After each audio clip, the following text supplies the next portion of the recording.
If being a good patient is costing you your health, it's time to fire that role. I know that sounds bold, but I'm currently living it. And I know many of you probably are as well.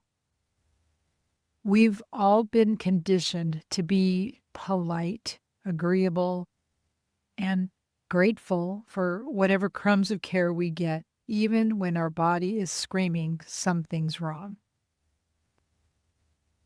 Hey, friends, I'm Sandy Bartlett, self discovery coach for women in their second spring, particularly focused on people pleasing. And yes, people pleasing gets us even when it comes to our health. I will never forget sitting in the emergency room, middle of the night one night. I'd had a great girls' weekend. I came home and my husband ended up taking me to the hospital at, I think it was probably 10 o'clock that night. My heart was racing so hard, I could feel it in my throat.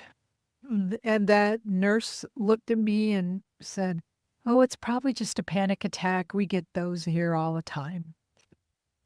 And it was in that moment that the old people pleaser in me wanted to smile and say, "Oh, okay, thank you."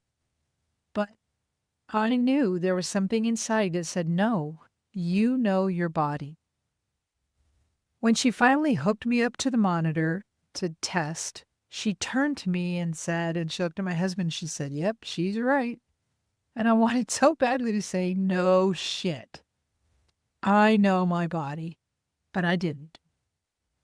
But that moment changed something in me because I realized that for years I'd handed my power to anyone wearing a white coat.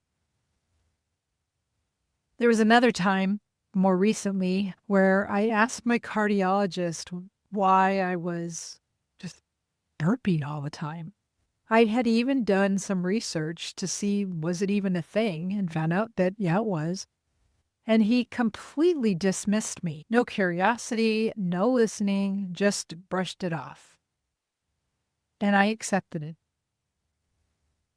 And then months later, I really recently found out that my primary had prescribed a statin for me that can cause gas and belching and even inflammation. I was having difficulty with my knee.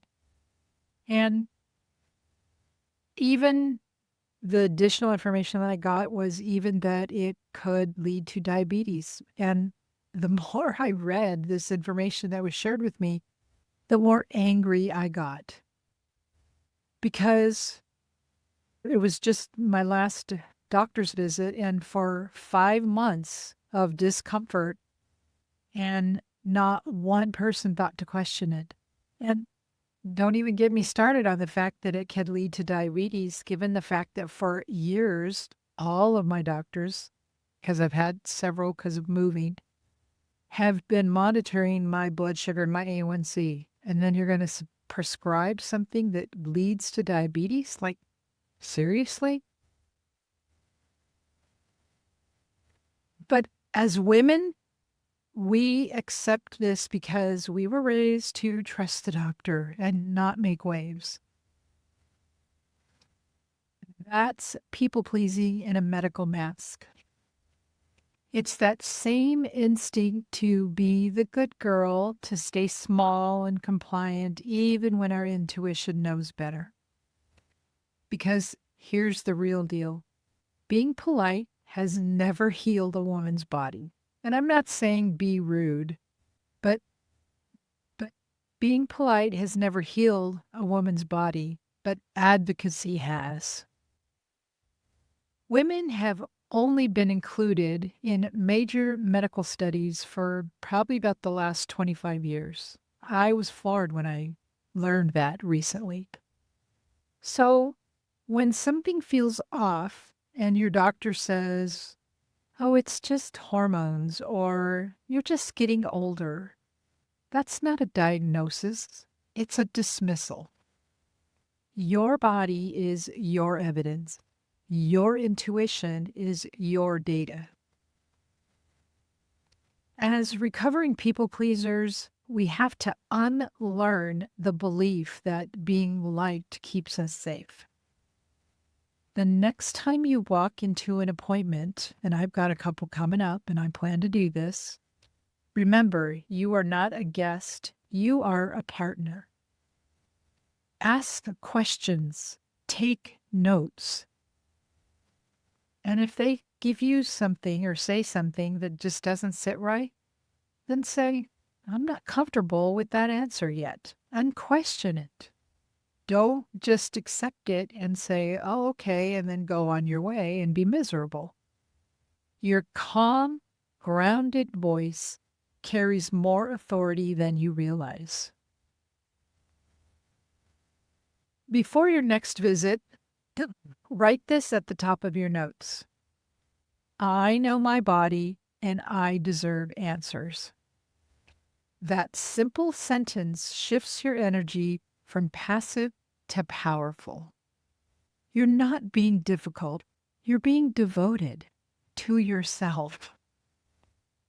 If this message hits home, I would love to invite you to take my people pleasing persona quiz. You'll discover which pattern shows up when you start to doubt yourself, especially in moments like this. Once you see it, you can change it. Because your health depends on your voice, and your voice depends on you trusting it. You don't need to be a good patient. You need to be a woman who refuses to abandon herself.